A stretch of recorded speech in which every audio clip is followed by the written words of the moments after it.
नमस्कार दोस्तों, हमारी आज की कहानी है दर्द।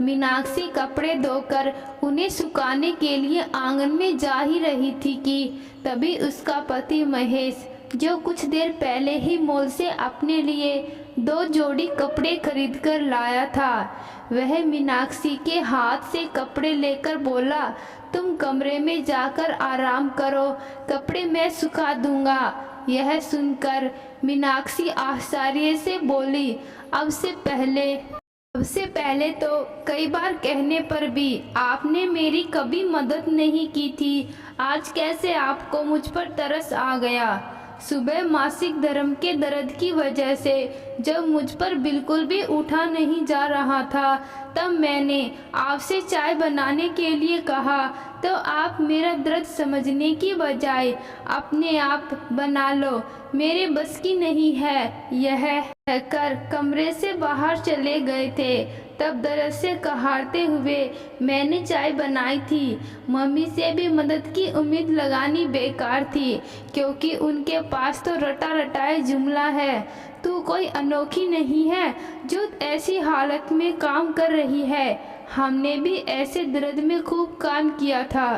तब मैंने दर्द निवारक गोली लेकर और हीटिंग पैड से सिकाई करके जब दर्द में थोड़ी राहत मिली, तब घर की सफाई की और खाना बनाया, कपड़े धोए। तुम तो आदमी हो, तुम्हें क्या पता जब दर्द में काम करना पड़ता है तब कितना बुरा है। मुझे दर्द में काम करते देखकर मेरी मदद करने की बजाय मॉल में कपड़े खरीदने चले गए।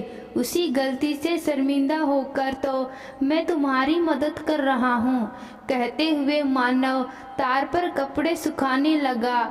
हाँ, उसे कपड़े सुखाते देखकर उसकी मम्मी कमला देवी व्यंग्य से बोली, बहन पर तो तुझे कभी तरस नहीं आया, आज तुझे पत्नी पर कैसे दया आ गई? अपनी बहन पद्मा पर तो तुझे कभी दया नहीं आती थी।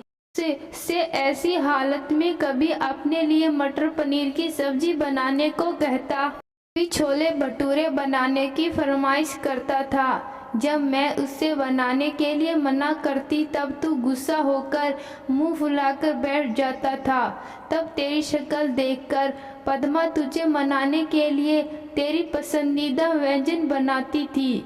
आज मॉल में ऐसा क्या हो गया जो वहां से आने के बाद तेरी सोच बदल गई? तब महेश बोला, मम्मी जी, आज जब मैं कपड़े खरीदने के लिए मॉल में गया तब मैंने देखा वहां पर पीरियड पेन सिमुलेटर नाम की एक मशीन लगी हुई थी, जिस पर बहुत से लोग बैठकर यह जानने की कोशिश कर रहे थे कि मासिक धर्म के वक्त औरतों को कितनी पीड़ा होती है। तब उन लोगों की देखा देखी उत्सुकता वंश में भी उस मशीन पर बैठ गया।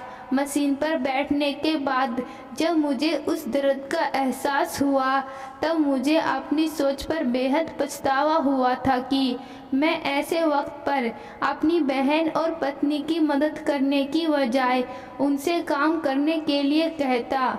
हाँ, प्लीज मुझे माफ़ कर दो, आज के बाद मैं ऐसी हालत में तुमसे काम करने के लिए बिल्कुल नहीं कहूँगा, बल्कि तुम्हारी मदद करूँगा। मीनाक्षी की तरफ देखकर महेश ने पश्चाताप भरे स्वर में कहा, तो वह मुस्कुराते हुए बोला, भगवान जो करता है अच्छा ही करता है। आज तुम्हारे मॉल जाने पर मशीन की वजह से तुम्हें अपनी गलती का एहसास तो हुआ। वो कहते हैं ना, जाके पैर न फटी बिवाई, वो क्या जाने पीर पराई। आज तुम्हें दर्द हुआ तो तुझे पता चला कि यह दर्द कितना असहनीय होता है। वैसे तो तुम हमारी पीड़ा कभी नहीं समझते, चलो तुम्हें माफ़ किया। मीनाक्षी की बातें सुनकर महेश मुस्कुराते हुए कपड़े सुखाने लगा।